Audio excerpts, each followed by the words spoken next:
सन्माननीय अध्यक्ष महोदय, सभागृहाचे ज्येष्ठ सदस्य सन्माननीय पटोले साहेबांनी आता जो प्रश्न उपस्थित केला की मुख्यमंत्री सडक योजनेच्या माध्यमातून जे रस्ते होतात त्याला 5 वर्षाचा मेंटेनन्स आहेच आणि केला पाहिजे, बंधनकारक आहे.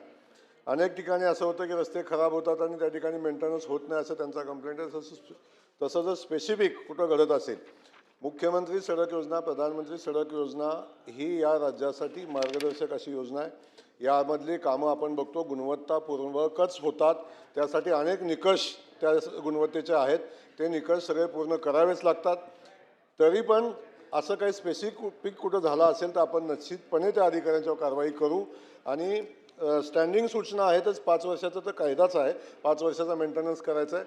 परंतु माननीय मुख्यमंत्री महोदयांनी आता नव्यानं व्हाईट टॉपिंगचे रस्ते, कॉन्क्रीटचे रस्ते करण्याचा निर्णय घेतलेला आहे. कारण आपण बघतो की डांबरी रस्त्याचा मेंटेनन्स लगेच करायला लागतो, 2 वर्ष 4 वर्षात मेंटेनन्स करायला लागतो. आता ग्रामीण भागातले 1000 वस्तीपर्यंतचे रस्ते किंवा ग्रामीण मार्ग हे व्हाईट टॉपिंग कॉन्क्रीटनं जोडण्याचा निर्णय आपण घेतलेला आहे.